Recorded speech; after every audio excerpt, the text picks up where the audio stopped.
Since the spring of 1940, Gotham has been trapped in a loop where the Joker made his debut in Batman issue number 1, and the Dark Knight has refused to end him for 86 years. Thousands of victims, crippled allies, and a city in ruins haven't been enough to make Bruce Wayne cross that line. While most people attribute this to the law or morality, the real reason Batman keeps the Joker alive isn't about saving the villain's soul, but rather saving his own. The most savage critique of Batman's code didn't come from a villain, but from his own failure during the 2005 arc Under the Red Hood. When Jason Todd returns from the grave as the second Robin murdered by the Joker, he poses a simple question about why the Joker is still breathing, rather than asking why Bruce spared the Scarecrow or Penguin. Batman admits that he wants to kill him, and even fantasizes about it, but he knows that allowing himself to descend into that darkness means he will never come back. This is a confession of weakness, rather than a slippery slope argument, because Bruce Wayne knows he is psychologically incapable of killing just once. He is not a soldier doing a duty, but a man holding back a tidal wave. Joker doesn't actually want to kill Batman so much as he wants to break him. In Alan Moore's 1988 graphic novel, The Killing Joke, the Clown Prince of Crime paralyzes Barbara Gordon and tortures her father to prove that one bad day can turn the sanest man alive into a lunatic. Killing the Joker would validate that worldview by proving chaos is the natural state and order is just a fragile mask. The moment Bruce Wayne snaps the Joker's neck, the villain wins the ideological war because his death would be the final punchline.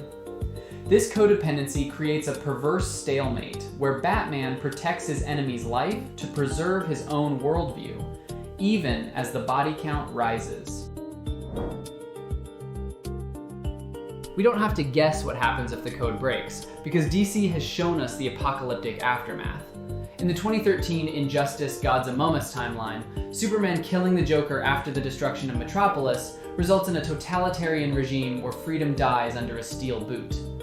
An even darker vision arrived in 2017 with The Batman Who Laughs on Earth-22, where Bruce finally ends it by killing the Joker.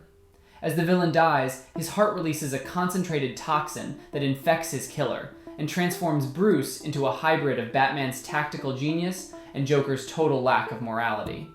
He executes the Bat family and slaughters the Justice League before devouring his world, proving that a Batman who kills is infinitely worse than the Joker ever was. Critics often ask why the state doesn't just execute him, but the answer lies in the legal definition of competency. In the DC universe, the insanity defense is a massive loophole because the Joker has no known identity or fingerprint record, and clinically cannot distinguish right from wrong. He is the perfect ward of the state. Yet, there is a darker reality where Gotham is corrupt. As hinted in stories like The Dark Knight Returns, the system feeds on the Batman-Joker dynamic, as psychiatrists build careers studying him and politicians get elected promising to stop him. Executing the Joker requires a functioning moral society, and if Gotham were that, it wouldn't need a Batman. Bruce Wayne acts not just as the Joker's jailer, but as the only thing standing between a broken system and total anarchy. The no-kill rule transforms Batman from a vigilante into a tragic figure who accepts the burden of every life the Joker takes. He adds their names to the scars on his psyche, because the alternative is becoming the monster he fights.